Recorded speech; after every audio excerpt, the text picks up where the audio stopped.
Hi guys! Alam nyo ba itong isda na to na maliliit? So, ilagay natin itong isang itlog.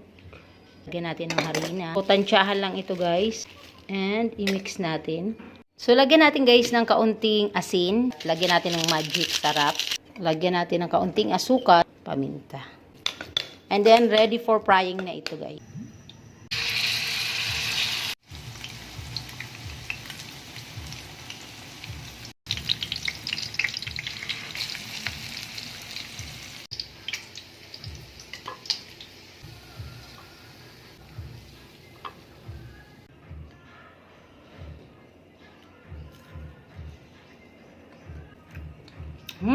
Ang sarap guys.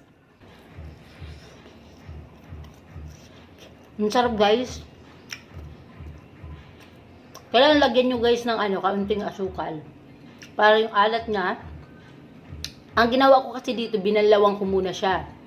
Mga 3 beses.